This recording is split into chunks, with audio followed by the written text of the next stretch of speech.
Hello everyone, हमने chapter number 1 of numerical analysis complete कर लिया था। अब हम चैप्टर नंबर 2 स्टार्ट करेंगे जिसका नाम है इंटरपोलेशन विद इक्वल इंटरवल्स। सबसे पहले हम ये जानते हैं कि इंटरपोलेशन का क्या मतलब होता है, तो उसको हम एग्जांपल से समझते हैं। मान लीजिए ये हमारे पास एक टेबल है जिसमें ईयर का कॉलम है और पॉपुलेशन का कॉलम है, मतलब कि किसी पर्टिकुलर ईयर में कितनी पॉपुलेशन थी लैक्स में, वो हमें बताया गया है। जब ईयर 1961 था तब जो पॉपुलेशन थी वो 12 लाख थी, ठीक है। जब ईयर 1971 था तब जो पॉपुलेशन थी उस ईयर में वो 15 थी, मतलब आबादी थी, मान लेते किसी देश की आबादी बता रहे हैं, तो वो 15 लाख थी। जब ईयर 1981 था तब आबादी या पॉपुलेशन 20 लाख होगी। जब 1991 था तब पॉपुलेशन 27 होगी, और जब ईयर 2001 था तब जो पॉपुलेशन है वो 39 लाख थी, ठीक है। अब हम मान लेते हैं कि हमें ना पॉपुलेशन फाइंड करनी है 1965 ईयर में कितनी है, ठीक है। 1965 जब ईयर था ना तब पॉपुलेशन कितनी है। 1965 कहाँ आएगा, इसी टेबल के अंदर कहीं आएगा, क्योंकि 1961 से लेकर 1971 के बीच में आएगा। 1961 से लेकर 1971 के बीच में कहीं यहाँ आएगा 1965, ठीक है। तो इस ईयर में कितनी पॉपुलेशन थी ये हमें फाइंड आउट करनी है। तो जो ये प्रोसेस होता है ना, जो ये प्रोसेस होता है, ठीक है, जिसमें हम गिवन डाटा के अंदर कहीं, ठीक है, गिवन डाटा के अंदर कहीं वैल्यू को फाइंड करते हैं, उसको हम इंटरपोलेशन कहते हैं।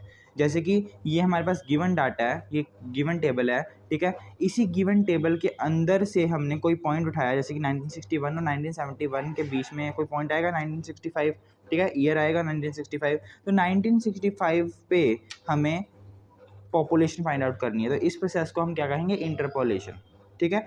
अगर हमें कहा गया कि 2003 में पता करो कि पॉपुलेशन कितनी थी, 2003 में पॉपुलेशन कितनी थी, तब अब आप देख सकते हो जो 2003 है इस टेबल के अंदर नहीं आ रहा, जो हमें गिवन डाटा है उसके अंदर हमें नहीं मिल रहा, ठीक है ना। ये जो है 2003 जहाँ तो 2001 से ज़्यादा है, जहाँ क्या 2001 से तो ज़्यादा ही है ना 2003, ठीक है, मतलब कि ये टेबल से बाहर है, ठीक है। तो इसको हम कहते हैं, इस मतलब कि इसकी वैल्यू को फाइंड आउट करने के लिए जो हम प्रोसेस का यूज़ करते हैं उसको हम एक्स्ट्रापोलेशन कहते हैं, एक्स्ट्रापोलेशन, ठीक है। इसी तरह अगर आपको कहा गया हो कि 1960 में फाइंड आउट करो, 1960 में फाइंड आउट करो कि क्या पॉपुलेशन थी उस ईयर में 1960 में, तो 1960 भी इस टेबल से बाहर है, 1961 से पहले आ रहा है 1960, मतलब कि जो हमें गिवन डाटा है उसके अंदर से नहीं हमें पूछा, उसके बाहर कोई पॉइंट से पूछा है,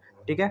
तो 1960 क्या है, बाहर है, तो इसकी वैल्यू को फाइंड आउट करने के लिए भी जो प्रोसेस होगा उसको भी हम एक्स्ट्रापोलेशन ही कहेंगे, ठीक है। इंटरपोलेशन का मतलब है जो हमें गिवन डाटा है ना, जो हमारे पास जो गिवन डाटा है उसकी इंटरमीडिएट वैल्यू को हमें क्या करना है, फाइंड आउट करना है। उसके जो बीच की वैल्यू है उसको हमें फाइंड आउट करना है। इस गिवन डाटा के बाहर की वैल्यू को फाइंड आउट करने को हम एक्स्ट्रापोलेशन कह देंगे, बट जो अंदर की वैल्यू, जो इंटरमीडिएट वैल्यू है गिवन डाटा के अंदर, उसको फाइंड आउट करना क्या कहलाता है, इंटरपोलेशन कहलाता है, ठीक है। इसकी डेफिनेशन देखते हैं। Let us assume that the function y is equals to f of x is known for certain value of x। मान लेते हैं कि जो ये फंक्शन है, ठीक है, हमारे पास एक फंक्शन है y is equals to f of x, ठीक है, जो कि हमारा किसी x वैल्यूज़ के लिए नोन है। कोई x वैल्यू, मतलब कि x की वैल्यू आप इस फंक्शन के अंदर पुट करते जाओगे, f ऑफ x के अंदर आपको y की वैल्यू मिलती जाएगी, है ना। x की वैल्यू पुट करते जाओ, y की वैल्यू मिलती जाएगी। तो किसी x की वैल्यू के लिए हमें y की वैल्यू पता है, वो क्या है, f ऑफ x है, ठीक है। जैसे कि हम मान लेते हैं कि x की वैल्यू x नोट है, ठीक है। x की वैल्यू जब x नोट है तो f ऑफ x की जब y की वैल्यू क्या है, f x नोट है। जब x की वैल्यू x1 है तब y की वैल्यू क्या हो जाएगी, f x1 हो जाएगी। जब x की वैल्यू x2 है तो y की वैल्यू f x2 हो जाएगी। सिमिलरली जब x की वैल्यू xn है तब y की वैल्यू क्या हो जाएगी, f ऑफ x n हो जाएगी, ठीक है। तो ये हमें पता चल गया, मतलब कि जब मैं इसका टेबल बनाऊं तो मान लेते हैं ये हमारी x की वैल्यूज़ का टेबल है, ठीक है, मैं कॉलम है या रो है, ठीक है, और उसके कॉरस्पॉन्डिंग हमारे पास f ऑफ x की वैल्यूज़ आएंगी, ठीक है। x की वैल्यू एक है हमारी x नॉट, ठीक है, तो उसके कॉरस्पॉन्डिंग f ऑफ x की वैल्यू क्या आ जाएगी, f x not. Similarly x1 की वैल्यू के लिए f(x1) आ जाएगी, x2 के लिए f(x2) आ जाएगी, x3 के लिए f(x3) आ जाएगी। ठीक है, ऐसे ही मान लेते हैं, 2-4 और वैल्यूज़ मान लेते हैं, जैसे कि एक वैल्यू है xn, ठीक है, उसके लिए f(xn) आ जाएगी। ये हमारा गिवन डाटा है,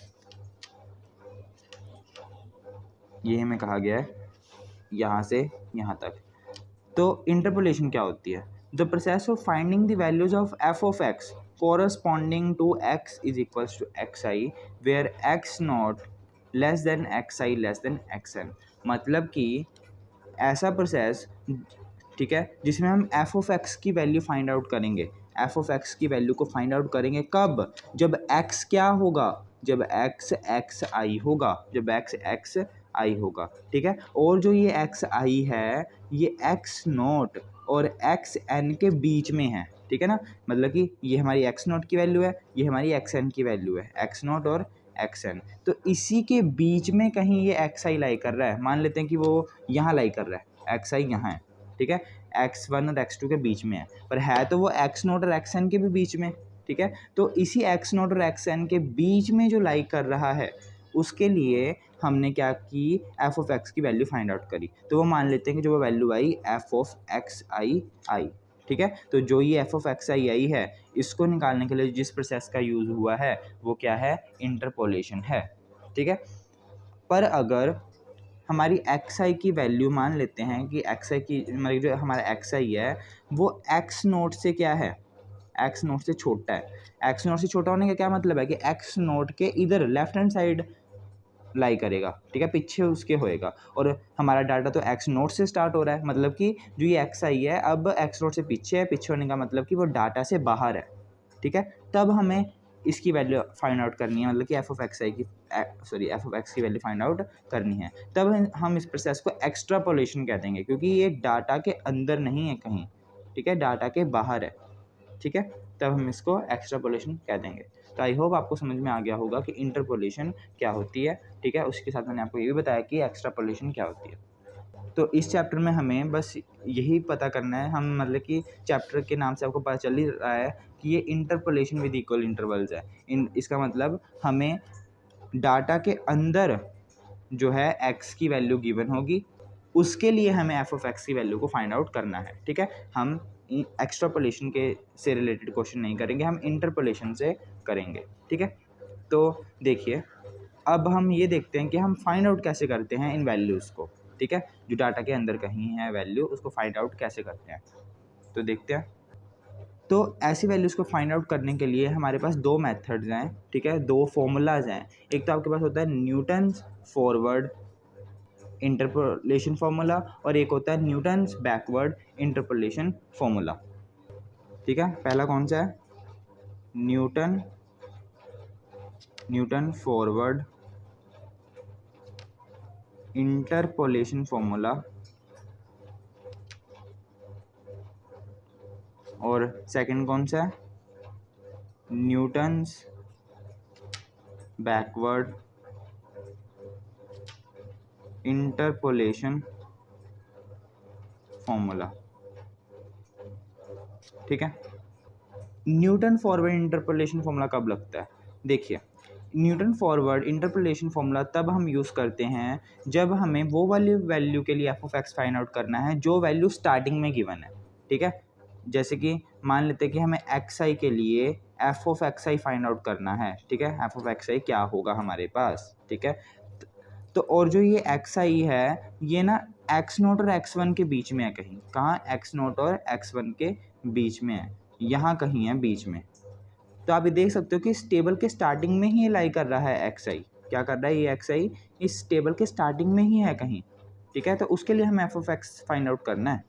तब हम जो यूज़ करते हैं वो Newton forward interpolation formula use करते हैं। और अगर जो ये एक्स आई है जिसके लिए हमें F of x find out करना है वो टेबल के कहीं लास्ट में है, जैसे कि यहाँ जो यहाँ है, ठीक है, लास्ट में है कहीं, तब हम न्यूटन्स बैकवर्ड इंटरपोलेशन फार्मूले का यूज़ करते हैं। ठीक है, तो आज हम इस वीडियो में न्यूटन्स फॉरवर्ड इंटरपोलेशन फार्मूला क्या होता है उसको देखेंगे, उसको हम डराइव करेंगे। ये बहुत इंपॉर्टेंट है उसकी डेरिवेशन, क्योंकि पेपर में सीधा भी पूछ लिया जाता है कि drive Newton forward interpolation formula, या फिर ये भी पूछ सकते हैं कि बैकवर्ड इंटरपोलेशन फॉर्मूला भी ड्राइव करो। ठीक है, तो सबसे पहले हम स्टार्ट करते हैं न्यूटन फॉरवर्ड इंटरपोलेशन फॉर्मूला से, उसको ड्राइव करते हैं। तो स्टार्ट करते हैं Newton's Gregory formula for forward interpolation. ठीक है, इसको हम ऐसे भी कह सकते हैं Newton Gregory formula for forward interpolation drive करो। ठीक है, तो देखते हैं कैसे करेंगे। सबसे पहले तो हमें कोई एफ ऑफ एक्स मानना पड़ेगा, है ना। एफ ऑफ एक्स मानते हैं सबसे पहले तो लेट हमारे पास जो y है वो एफ ऑफ एक्स के इक्वल है। ठीक है, और ये क्या है, be a function of x, ये कोई x का हमारे पास फंक्शन है। ठीक है, तो इस फॉर्मूले में अगर मैं x की जगह a पुट करता हूँ, ठीक है, x की जगह मैं क्या पुट करता हूँ, a पुट करता हूँ। x की वैल्यूज में क्या लेता हूँ, a लेता हूँ, या फिर a प्लस एच लेता हूँ, या फिर a प्लस 2h लेता हूँ। ऐसे मैं वैल्यूज लेता हूँ up to so on a plus n h तक। ठीक है, मानते हैं x की वैल्यूज़ ये हैं, तब आपके एफ ऑफ एक्स की वैल्यूज़ क्या आएंगी, एफ ऑफ एक्स की वैल्यूज़ क्या आएंगी, मतलब कि y की वैल्यूज़ क्या आएंगी, वो आएगी एफ ऑफ ए। ठीक है, f of a plus h, f of a plus 2h up to so on f of a plus n h values आएंगी। ठीक है, तो ये मान लेते हैं कि ये वैल्यूज़ आ रही हैं। ऐसे हमने एफ ऑफ एक्स को लिया हुआ है। ठीक है, कि एक्स की वैल्यूज पुट करने पर हमारे पास एफ ऑफ एक्स की वैल्यूज़ ये आ रही हैं। ठीक है, अब देखिए, अब जो हमारे पास ये एफ ऑफ एक्स है ना, ये हम मान के चलते हैं कि इसकी जो डिग्री है वो क्या है, 2 है। लेट अस एज्यूम दैट जो एफ ऑफ एक्स है इज़ ए पॉलिनोमियल, एक पॉलिनोमियल है। ठीक है, किस में है, एक्स में है। पॉलिनोमियल किस में है, एक्स में, मतलब कि इस पॉलिनोमियल में जो वेरिएबल है वो क्या है, एक्स है, और इसकी जो डिग्री है वो कितनी है, ऑफ डिग्री एन। ठीक है, और ये किसके इक्वल है, जो ये पॉलिनोमियल है ये कैसा है, पॉलिनोमियल की कुछ ना कुछ वैल्यू भी होगी ना, जैसे पॉलिनोमियल हमारे पास होता है x square plus x plus 1 हो गया, या फिर एक्स की पावर 8 प्लस एक्स की पावर 7 2x प्लस 1, ऐसे पॉलिनोमियल्स होते हैं हमारे पास। तो ये एफ ऑफ एक्स भी तो कोई ना कोई पॉलिनोमियल होगा ना। तो हम लेट कर लेते हैं कि ये इस तरह का पॉलिनोमियल है, a naught plus a one x minus a, जो ये ए नॉट है, ए वन है, ये आपके कॉन्स्टेंट्स हैं। ठीक है, similarly a two x minus a into x minus a plus h plus a three x minus a x minus a plus h. ठीक है, ए प्लस एच के ऊपर ऐसे ना लाइन लगी है आपकी बुक में, इसका मतलब क्या होता है, ब्रैकेट ही होता है। ठीक है, इसका मतलब ब्रैकेट ही है, ए प्लस एच के ऊपर ब्रैकेट। तो यहाँ ब्रैकेट ज़्यादा ना हो जाए तो इन्होंने ऐसे लाइन लगा दी होगी, तो ऐसे लाइन का मतलब है कि ये ब्रैकेट ही है। ठीक है, प्लस ए थ्री के बाद क्या आएगा, ए माइनस ए प्लस एच, साथ में क्या है, ए माइनस ए प्लस 2h। ठीक है, plus up to so on, ऐसे ही ए एन है कोई constant, x minus a into x minus a plus h into x minus a plus 2h up to so on x minus a plus n minus 1 into H.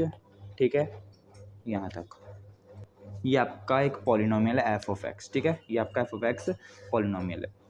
अब आपको क्या करना है, अब जो ये a naught a one a two a three यहाँ है ना, अब इसकी आपको वैल्यूज़ आपको फाइंड आउट करनी है और इस इक्वेशन में पुट कर देनी है। सिंपल से काम करना है आपको, a one a naught a two a three a n जो भी ये कॉन्स्टेंट्स हैं इनकी वैल्यूज़ को आपको निकालना है और इसी में पुट कर देना है। तो आपके पास क्या आ जाएगा, न्यूटन ग्रीगोरी फॉर्मूला आ जाएगा फॉर फॉरवर्ड इंटरपोलेशन। ठीक है, तो देखते हैं, सबसे पहले हम निकालते हैं ए नोट की वैल्यू।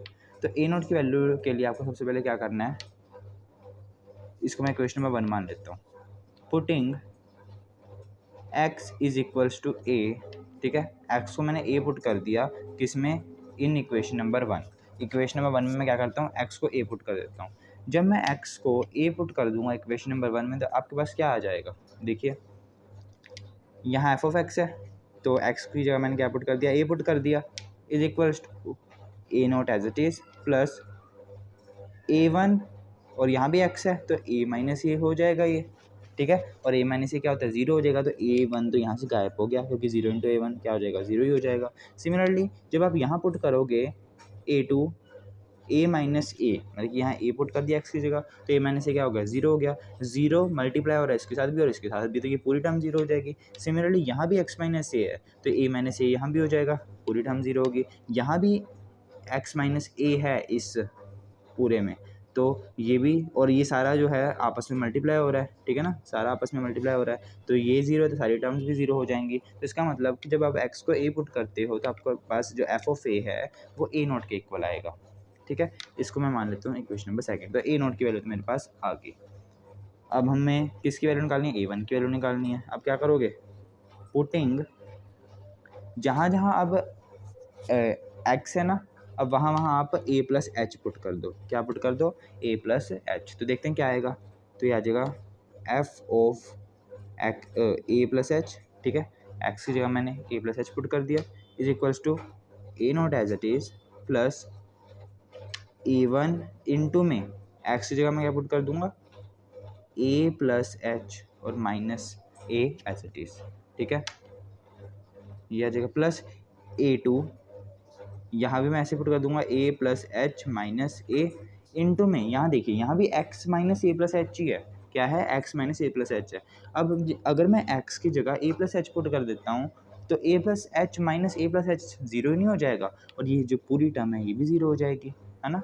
सिमिलरली अगली जो टर्म है इसमें भी ये x minus a plus H वाली टर्म मौजूद है, तो एक्स की जगह अगर मैं ए प्लस एच पुट कर देता हूँ तो ए plus h minus a plus H क्या हो जाएगा, ज़ीरो टर्म बन जाएगी, और ज़ीरो जो है उसको आप सबके साथ मल्टीप्लाई करोगे तो जीरो ही आएगा ना, तो ये टर्म भी जीरो होगी। सिमिलरली यहाँ भी x minus a plus h है, तो एक्स की जगह मैं ए प्लस एच पुट कर देता हूँ तो ए plus h minus a plus H क्या हो जाएगा, जीरो हो जाएगा, तो ये भी टर्म पूरी जीरो होगी। इसका मतलब आपके पास जो टर्म्स हैं वो कहाँ तक रहेंगी, यहाँ तक ही रहेंगी, ठीक है। ये भी टर्म आपकी जीरो हो चुकी है। इसको मैं थोड़ा सॉल्व करता हूँ तो क्या आ जाएगा, a naught plus a one a plus h minus a से ए कट गया, आपके पास अकेला क्या बचेगा, एच बचेगा।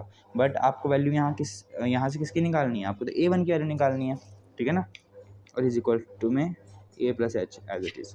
अब ए नोट की वैल्यू क्या है, इक्वेशन नंबर 2 से देखिए, वो तो एफ ऑफ ए है, तो यहाँ मैं एफ ऑफ ए ना पुट कर दूँ, एफ ऑफ ए पुट कर दिया ए नोट की जगह, प्लस ए वन एच और इज इक्वल्स टू में f of a plus h आ जाएगा, ठीक है। इसको मैं थोड़ा सा ऐसे लिख दूँ, a one h f of a plus f of a is equals to f of a plus h. इसको उधर ले गया, इसको उधर ले गया, कोई फर्क थोड़ी पड़ेगा। अब देखिए मुझे तो ए वन की वैल्यू फाइंड आउट करनी है ना, तो इसके लिए मैं क्या करूँगा, a one h is equals to f of a plus h, इसको मैं उधर ले जाता हूँ, तो ये एफ ऑफ ए हो गया, ठीक है। A one h is equals to, अब यहाँ देखिए यहाँ क्या होगा, अब आपने फर्स्ट चैप्टर पढ़ा है, उसमें सबसे फर्स्ट वीडियो आपने देखी है, तो उसमें मैंने आपको बताया कि डेल्टा एफ ऑफ एक्स की वैल्यू क्या होती है, वो होती है f of x plus h minus f of x होती है, ये मैंने आपको बताया था, ठीक है। तो यहाँ क्या है, यहाँ एक्स की जगह बस ए है, ठीक है, बाकी तो सारी टर्म ये है। तो जब यहाँ एक्स था, यहाँ एक्स था, तब ये डेल एफ ऑफ एक्स बन गया, बट यहाँ अब एक्स की जगह ए है तो ये डेल एफ ऑफ ए बन जाएगा, ठीक है। तो ए वन की वैल्यू क्या आ गई, del F of A upon h आ गई, ठीक है। इसको मैं थर्ड इक्वेशन मान लेता हूँ। अब मैं ए टू की वैल्यू निकालता हूँ। ए टू की वैल्यू के लिए आप क्या करोगे, जब आपने ए नोट की वैल्यू निकालनी थी तब आपने एक्स की जगह ए पुट करा, जब आप ए वन की वैल्यू निकालनी थी तो एक्स की जगह ए प्लस एच पुट करा। अब जब आप ए टू की वैल्यू निकालना चाहते हो तो उसके लिए आप क्या करोगे, एक्स की जगह a plus two h put कर दोगे, ऐसे बस आप बढ़ाई जाओ, एच एच करके बढ़ाई जाओ, है ना। तो यहाँ हम इक्वेशन नंबर 1 में फिर से a plus two h put करेंगे, ठीक है। जब आप a plus two h put करोगे इक्वेशन नंबर 1 में तो क्या आ जाएगा, तो देखिए f of a plus two h आ जाएगा, ठीक है। यहाँ एफ ऑफ एक्स है ना, तो एक्स की जगह मैंने क्या पुट कर दिया, a plus two h put कर दिया, is equal to a nought as it is plus a one, यहाँ क्या है, एक्स माइनस ए है, एक्स की जगह मैं a plus two h put करूँगा, a plus two h minus a plus a two x minus a है, ठीक है। यहाँ भी मैं a plus two h put करूँगा माइनस ए इंटू में x minus a plus h है, तो यहाँ भी मैं एक्स की जगह a plus two h put करूँगा माइनस ए प्लस एच है, ये मैं ब्रैकेट को खोल रहा हूँ साथ के साथ ही, तो माइनस अंदर मल्टीप्लाई भी हो जाएगा, तो माइनस ए माइनस एच हो गया, ठीक है। आगे देखिए, आगे टर्म में, इस टर्म में क्या है, x minus a plus two H है, ठीक है। अब अगर मैं यहाँ x की जगह a plus two h put करता हूँ तो a plus two h minus a plus two H क्या हो जाएगा, जीरो नहीं हो जाएगा। तो जो a3 वाली पूरी टर्म है ये पूरी टर्म जीरो होगी। सिमिलरली आगे सारों में x minus a plus two H है ही है। इस पूरे पॉलिनोमियल में a3 से आगे जो a4 a5 a6 वाली जो टर्म्स है सब में x minus a plus two H है ही है। तो वहाँ जब मैं x की जगह a plus two h put करूँगा तो a plus two h minus a plus two H क्या हो जाएगा, जीरो ही हो जाएगा, ठीक है। तो सारी टर्म्स आगे वाली क्या हो जाएंगी, जीरो हो जाएंगी। इसका मतलब आपको टर्म यहाँ तक ही मिलेंगी। तो इसको सॉल्व करते हैं और यहाँ हम a2 की वैल्यू को फाइंड आउट करते हैं, ठीक है। तो देखिए a0 प्लस a1, यहाँ a से a कट गया, बचा क्या, एच ही बच गया, सॉरी 2h बच गया, 2 को मैंने आगे लिख दिया, एच को पीछे लिख दिया। प्लस यहाँ से भी a से a कट जाएगा, ठीक है, और यहाँ से भी a से a कट जाएगा। तो यहाँ क्या बचेगा, a2 इंटू में 2h, ठीक है, 2 यहाँ लिख दिया, h यहाँ लिख दिया, और यहाँ 2h माइनस h क्या होता है, h ही होता है, तो इसको मैं h स्क्वायर लिख देता हूँ, ठीक है। 2h माइनस h क्या हो गया, h हो गया, ये वाला h, और एक ये h ये भी था, तो h इंटू h स्क्वायर नहीं हो जाएगा, तो यहाँ मैंने लिख दिया, ठीक है। और लेफ्ट हैंड साइड में क्या है, ये। अब नेक्स्ट स्टेप में हम क्या करते हैं, a0 की वैल्यू आपको पता है इक्वेशन नंबर 2 से f ऑफ a के इक्वल है, a1 की वैल्यू भी आपको पता है इक्वेशन नंबर 3 से, तो वो दोनों वैल्यू मैं यहाँ पुट कर देता हूँ। a0 की वैल्यू क्या है, f of a plus 2 into a1 की वैल्यू क्या है, del f of a upon h, ठीक है, और इंटू में h चल रहा है, plus 2a2 h square as it is. a2 की वैल्यू तो हमें फाइंड आउट करनी है ना, और लेफ्ट हैंड साइड में हम ये चलाते रहते हैं। अब देखिए ये h से h कट गया, क्या बचा, f of a plus 2 del f of a plus 2a2 h square, और लेफ्ट हैंड साइड में ये as it is. Next step में क्या करते हैं, डेल f ऑफ a की वैल्यू क्या है, डेल f ऑफ a क्या है, f of a plus h है माइनस f ऑफ a है। अभी मैंने आपको बताया ये वाला फॉर्मूला यूज़ किया है हमने, ठीक है। तो इसी जगह मैं ये लिख देता हूँ, मतलब इसको मैं खोल देता हूँ, नेक्स्ट स्टेप में यही करूँगा मैं।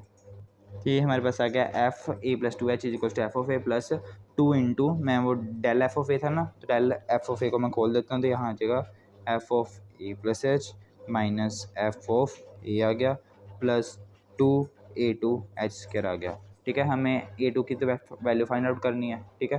तो इसको मैं लेफ्ट हैंड साइड ले जाता हूँ, तो f of a plus two h is equals to, sorry, minus f of a, यहाँ प्लस का था तो उधर जाके माइनस का हो गया, minus 2 f of a plus h minus f of a is equals to 2a square, sorry a2 h square, ठीक है। नेक्स्ट स्टेप में मैं इस माइनस को भी अंदर मल्टीप्लाई कर दूंगा और 2 को भी अंदर मल्टीप्लाई कर दूंगा, तो 2 इसके साथ भी मल्टीप्लाई हो जाएगा, प्लस 2 इसके साथ भी, माइनस अंदर मल्टीप्लाई किया तो माइनस माइनस प्लस, और साथ में 2 को भी करा तो 2f हो गया, ठीक है। नेक्स्ट स्टेप में हम क्या करते हैं, जो ये वाली टर्म है और ये वाली टर्म है, ये वाली, और चलिए उससे पहले क्या काम करते हैं, यहाँ 2f ऑफ ए है ना, ठीक है, ये 2f ऑफ ए है, ये माइनस f ऑफ ए है, तो 2f में से एक f माइनस करोगे तो क्या बचेगा, एक f ही बचेगा, ठीक है। तो ये बचेगा f of a plus two h minus ये माइनस ये क्या आ जाएगा, f ऑफ ए बचेगा, माइनस ये 2f of a plus h है ना, इसको मैं लिख देता हूँ f of a plus h minus f of a plus H, क्योंकि इन दोनों को जब ऐड करोगे तो ये आ जाएगा, माइनस माइनस प्लस हो जाएगा, तो minus 2f of a plus h आ जाएगा, ठीक है। तो इसको मैंने खोल के लिख दिया, is equals to 2a2 h square. अब क्या करते हैं, एक f of a plus h को मैं इसके साथ लिख लेता हूँ, एक को मैं इसके साथ लिख लेता हूँ, तो क्या आ जाएगा, f of a plus two h minus f of a plus h plus f of a क्या आ जाएगा, f of a plus h ये वाला, ठीक है, इसका क्या माइनस है, sorry, plus f of a is equal to 2a2 h square. Next time में अब आपको क्या करना है, यहाँ से माइनस को कॉमन ले लेना है, ठीक है। तो f of a plus two h minus f of a plus h as it is, यहाँ से माइनस को कॉमन लेंगे तो माइनस बार common, bracket start, f of a plus h हो जाएगा, ये पॉजिटिव का हो जाएगा और ये नेगेटिव का हो जाएगा, is equals to 2a2 h square. अब फिर से यहाँ वो फॉर्मूला लग रहा है ना डेल एफ ऑफ ए का, इसको क्या लिख सकते हैं, डेल एफ ऑफ ए लिख सकते हैं, क्योंकि डेल एफ ऑफ एक्स किसके इक्वल होता है, f of x plus h minus f of x के इक्वल होता है। ठीक है, यहाँ बस एक्स की जगह ए है तो इसलिए ये डेल एफ ए का फॉर्मूला ये बन जाएगा। सिमिलरली अगर आप यहाँ ध्यान दो तो जो ये फॉर्मूला बन रहा है ना, ये del F of a plus h का बन रहा है। ठीक है, del F of a plus h का बन रहा है। कैसे, देखिए, अगर आप इस फॉर्मूले के अंदर x की जगह a प्लस एच पुट कर दो, इस फॉर्मूले के अंदर x की जगह a प्लस एच पुट कर दो, तो क्या बन जाएगा, f of a del F of a plus h बन जाएगा, is equals to f x की जगह मैं a प्लस एच पुट कर रहा हूँ माइनस a प्लस एच। ठीक है, a प्लस एच तो h प्लस एच 2h हो गया, f of a plus 2h minus f of a plus h बन गया। तो इसका मतलब del f a plus h किसके इक्वल है, f a plus 2h minus f a plus h के इक्वल है। तो इसको अगर हम ऐसे लिख सकते हैं तो इसको तो हम ऐसे लिख सकते हैं ना, ये टर्म को ऐसे लिख सकते हैं। तो जो ये पूरी टर्म है इसको मैंने ऐसे लिख दिया। ठीक है, उसी फॉर्मूले से ये आया, तो हमारे पास ये आ गया, इज इक्वल टू में 2a2h² आ गया। अब देखिए ये कैसे आया होगा आपके पास फॉर्मूला, ये जो फॉर्मूला है आपके पास कैसे आया होगा, ऐसे आया होगा। अगर मैं डेल को बाहर निकाल दूँ, कॉमन ले लूँ बाहर, तो मेरे पास क्या बचेगा, f of a plus h minus f of a नहीं बचेगा। ठीक है, डेल को मैंने बाहर निकाल दिया। ये प्रॉपर्टी भी होती है कि जो डेल है वो अंदर क्या हो जाता है, अगर मैं कि डेल अगर किसी ब्रैकेट के ऊपर लगाया है और ब्रैकेट के अंदर दो फंक्शंस की एडिशन या सब्ट्रैक्शन है, तो जो डेल है वो अंदर दोनों के साथ मल्टीप्लाई हो जाता है, इसके साथ भी और इसके साथ भी। ठीक है, तो इसका मतलब कि जो ये टर्म है ये दोबारा तो ये बन जानी है जो ऊपर वाली, तो इसलिए मैंने ऐसे लिख दिया। ठीक है, is equal to 2a2h² as it is. ठीक है, अब देखिए ये फॉर्मूला फिर से किसका बन रहा है, ये तो फिर से डेल एफ ऑफ ए का फॉर्मूला बन रहा है, डेल एफ ऑफ ए तो है दोबारा। ठीक है, और ये डेल बाहर as it is equal to 2a2h²। ठीक है, अब डेल इंटू डेल क्या होता है, डेल स्क्वायर लिख सकते हैं, क्योंकि दो बार एफ ऑफ ए के ऊपर ऑपरेट हो रहा है। ठीक है, तो del square F of a is equal to 2a2h²। अब नेक्स्ट स्टेप में हम क्या करेंगे, a2 की वैल्यू फाइंड आउट करेंगे। a2 की क्या वैल्यू आ जाएगी, a2 is equals to del square F of A upon में क्या आ जाएगा 2h²। ठीक है, ये आ गया, तो ये हमारे पास a2 की वैल्यू आ गई। सिमिलरली अब हमें आगे a3 a4 a5 a6 सब की वैल्यू निकालनी है, an तक वैल्यू निकालनी है। ठीक है, तो अब हम सीधा निकालते हैं an की वैल्यू। an की वैल्यू हम कैसे निकालेंगे, देखिए a0 की वैल्यू क्या आ रही थी, एफ ऑफ ए आ रही थी। ठीक है, a1 की वैल्यू क्या आ रही है, del F of A H, मतलब कि एफ ऑफ ए के साथ अब क्या लग गया, डेल लग गया और अपॉन में एच आ गया। ठीक है, a2 की वैल्यू हमारे पास क्या आई है, del square F of A upon 2h²। ठीक है, मतलब कि हर ए की वैल्यू के साथ एक डेल लगी जा रहा है, साथ में एक नंबर नीचे बढ़ी जा रहा है और एच जो है वो भी बढ़ी जा रहा है। ठीक है ना, एच की पावर भी बढ़ती जा रही है। तो इसका मतलब कि ए एन के केस में क्या होगा, डेल की पावर एन हो जाएगा। ठीक है, जब ए ज़ीरो था तब डेल था ही नहीं, जब ए वन था तब डेल आ गया। ठीक है, जब ए ज़ीरो था, जब ए ज़ीरो की वैल्यू क्या थी, एफ ऑफ ए थी, ए वन की वैल्यू डेल एफ ऑफ ए और साथ में एच लग गया। ए टू की वैल्यू में क्या होगा, del F of A upon h², यहाँ भी स्क्वायर और 2 लग गया। ठीक है, सिमिलरली a3 की वैल्यू में क्या होगा, del 3 F of A upon 3h³ हो जाएगा। सिमिलरली जब n की वैल्यू आएगी तो n के केस में क्या होगा, del n F of A upon, यहाँ 3 है, n h की पावर n आ जाएगा। ठीक है, ऐसे हो जाएगा। तो ये हमारे पास वैल्यूज आ गई। ठीक है, तो हमने a0 a1 a2 an तक वैल्यू सभी निकालनी है। अब क्या करना है, ये जो सारी वैल्यूज़ हैं इस सभी वैल्यूज़ को इस इक्वेशन नंबर 1 में पुट कर दो। a0 a1 a2 a3 an की वैल्यूज़ आई हैं ना, इसमें पुट कर दो, बस यही करना है आपको। a0 a1 a2 a3 an की जगह इन वैल्यूज़ को पुट करना है, तो आपके पास फॉर्मूला आ जाएगा। तो मैं सीधा यहाँ पुट कर रहा हूँ और डायरेक्ट जो आंसर आएगा वो मैं बता देता हूँ। मैं कुछ नहीं कर रहा, a0 a1 a2 a3 और an की जो वैल्यूज़ आई हैं उनको मैं बस यहाँ पुट करूँगा, बस इनकी जगह वो लिखा होएगा। तो हमारे पास वैल्यूज़ पुट करने के बाद आंसर ये आ चुका है।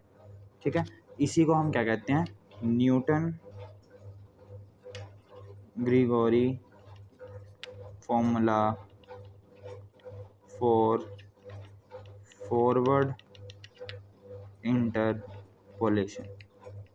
ठीक है, तो ये आपकी डेरिवेशन थी Newton Gregory formula for forward interpolation की। बट जो ये आपके पास जो आया ना, ये लास्ट जो आंसर आया एफ ऑफ एक्स की जो ये वैल्यू आई है, इस फॉर्मूले का हम नहीं यूज़ करते क्वेश्चंस को सॉल्व करने के लिए। ठीक है, हम क्वेश्चंस को सॉल्व करने के लिए इस फॉर्मूले की कोई दूसरी हमारे पास एक फॉर्म है उसका यूज़ करते हैं। ये आपकी जो डेरिवेशन है ये अभी कंप्लीट नहीं हुई है। ठीक है, इसकी जो सेकंड फॉर्म है वो हम नेक्स्ट वीडियो में इसी से आगे कंटिन्यू करेंगे। ये वीडियो थोड़ी ज़्यादा लंबी हो गई है, इसलिए हम नेक्स्ट वीडियो में इससे आगे हम आगे और कंटिन्यू करेंगे। ये अभी फॉर्मूला पूरा नहीं हुआ है, क्वेश्चंस में हम ये फॉर्मूला यूज़ नहीं करेंगे, इसकी जो सेकंड फॉर्म है वो यूज़ करेंगे। ठीक है, तो ये अभी आपकी न्यूटन ग्रिगोरी फार्मूला की जो डेरिवेशन है वो पूरी नहीं हुई है, थोड़ी सी बस थोड़ी सी डेरिवेशन आपकी रह गई है, वो हम नेक्स्ट वीडियो में करेंगे।